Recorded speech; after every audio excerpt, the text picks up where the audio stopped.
տպավորությունն եմ, որ այս գեղեցիկ բառերի փաթեթավորմամբ փորձ է արվելու փակել ժամկետից շուտ մեծամորի ատոմակայանը եւ մի բան էլ ասեմ, որ արդեն մեր ազգային ամոթն է, փաստորեն այն որ Նիկոլ Փաշինյանը ասում էր, որ այլևս 100 տարով երաշխավորված է մեր պետականություն, դա բացառապես թրիպի հետ էր կապել։ Ասաց մեկը, որ 99 տարին նշանակում է, որ գիտեն, որ ոչ իման չի նշանակում, որովհետեւ Միացյալ Նահանգները թրիպի վրա հազիվ 200-300 միլիոն դոլար փող են ծախսելու։ Դրա համար ինչ-որ մեր պետականության ճանաչմանը համարժեք բան չի էլի, սա մեկ։ Երկրորդով ասեց, որ այդ ճանապարհը նրանք չեն կարող օգտագործել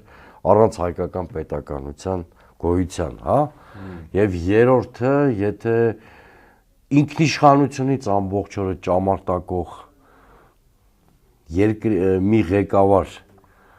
մի պետության կամ մի նախագծի հետ է կապում պետականության հարատևության գաղափարը, ուրեմն ավելի ցածր սուբյեկտություն դժվար է պատկերացնել։